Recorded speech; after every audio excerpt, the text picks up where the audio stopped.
بچوں السلام علیکم، میں ہوں مس عابدہ، آپ سب کو صادقین ایجوکیشن سروسز میں ایک دفعہ پھر خوش آمدید کہتی ہوں۔ بچوں ہم نے حضرت عثمان غنی کے بارے میں پڑھا تھا، اسلام کے تیسرے خلیفہ تھے وہ، ان کی فتوحات کے بارے میں بتایا تھا میں نے آپ کو کہ ان کے دور خلافت میں کون کون سے علاقوں کو فتح کیا گیا تھا۔ اس کے بعد حضرت عثمان غنی کی نرم دلی کے بارے میں بتایا تھا۔ اب ہم قرآن پاک کی ترتیب کے بارے میں آ جاتے ہیں کہ انہوں نے قرآن پاک کی ترتیب بھی کی تھی۔ اسلامی فتوحات کے سنہری دور میں اہم اور بڑا کام یہ ہوا کہ قرآن کی لکھائی کو محفوظ تحریری نسخے یا کتاب کی شکل دیا گیا۔ انہوں نے دیکھا کہ جگہ جگہ کے مسلمان جو ہے الگ الگ نسخے کے قرآن مجید پڑھتے ہیں، تو قرآن مجید کو مرتب کرنے کا عظیم کام کیا۔ اسی لیے حضرت عثمان غنی کو جامع القرآن کہا جاتا ہے، یعنی قرآن کو جمع کرنے والا۔ اب حضرت عثمان غنی جب گھر میں محصور تھے تو آپ نے فرمایا ان کو اعزازات کیا کیا ملے تھے۔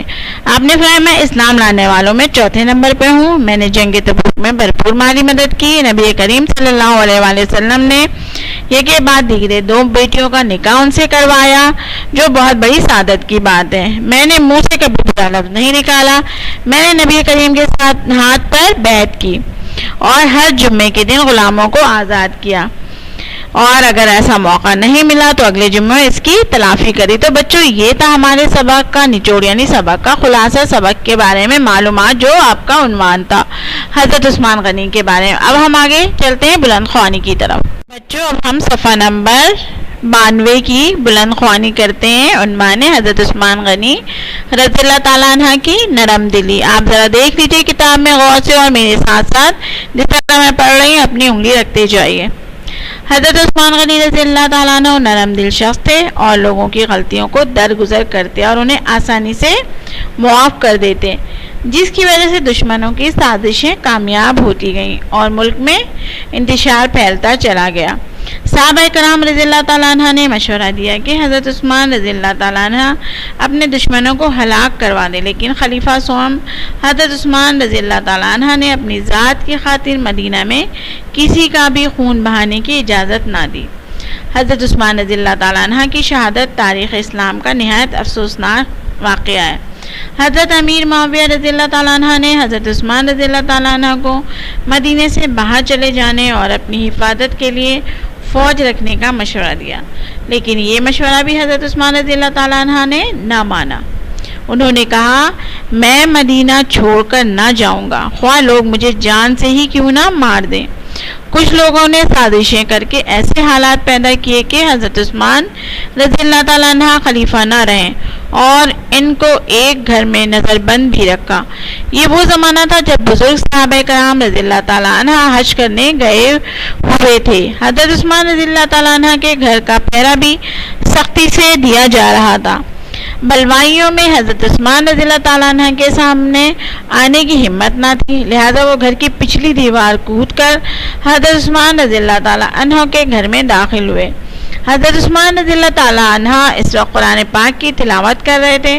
دشمنوں نے خلیفہ وقت حضرت عثمان رضی اللہ تعالیٰ عنہ کو شہید اور ان کی بیوی حضرت نائلہ رضی اللہ تعالیٰ عنہ کو زخمی کر دیا۔ یہ واقعہ بروز جمعہ 18 ذی الحجہ سن 35 ہجری کو پیش آیا۔ اس وقت آپ کی عمر 82 سال تھی اور خلافت کا 12واں سال تھا۔ حضرت عثمان رضی اللہ تعالیٰ عنہ کی شہادت کے فوراً بعد ہی دشمنوں نے بیت المال بھی لوٹ لیا۔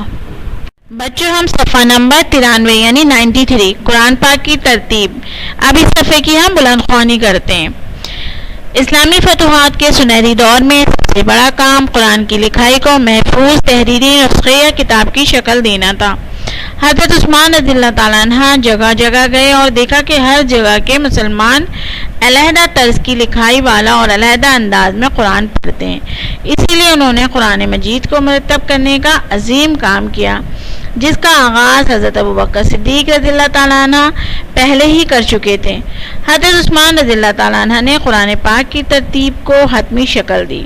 قرآن ایک جلد میں جمع ہو چکا تھا، لیکن یہ ایک ہی نسخہ تھا، اس لیے اس کی کئی نقول تیار کی گئیں اور انہیں اسلامی مفتوحہ مقامات پر بھجوا دیا گیا۔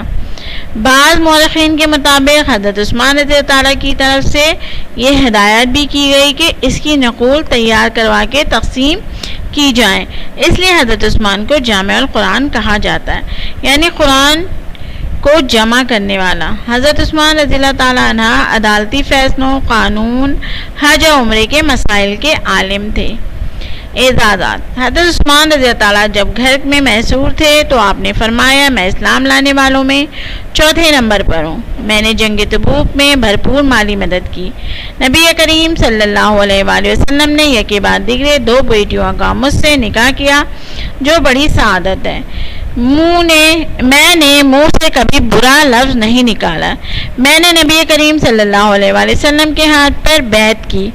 ہر جمعے کے دن غلاموں کو آزاد کیا۔ اگر کسی جمعے کو کوئی غلام نہ ملا تو اگلے جمعے کو اس کی تلافی کر دی۔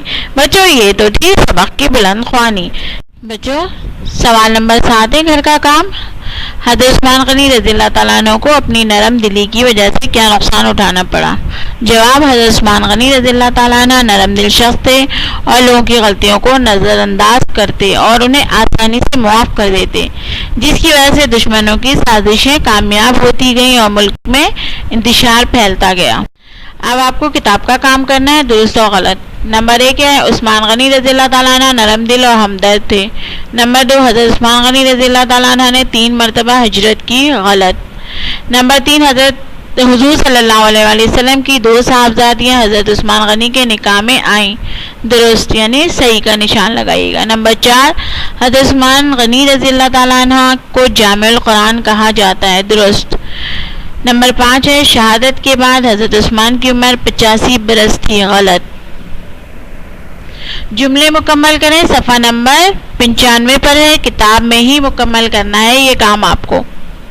بچوں، اس سبق میں ہم نے حضرت عثمان غنی کے بارے میں پڑھا کہ ان کا تعلق قریش سے تھا، قبول اسلام ان کی پڑھی، ذوالنورین کا خطاب ملا، کنواں وقف کیا، مسجد نبوی کی توسیع کی، اس کے غزوہ تبوک میں حضرت عثمان کی امداد، اسلام کے تیسرے خلیفہ تھے، فتوحات، ان کی نرم دلی، قرآن پاک کی ترتیب اور ان کے اعزازات کے بارے میں ہم نے پڑھا۔ امید ہے آپ کو یہ سبق سمجھ آ گیا ہوگا۔ کام کرنے کا طریقہ بھی آپ جس طرح کرتے آ رہے ہیں اسی طرح کریں گے۔ اپنا بہت بہت خیال رکھیے گا۔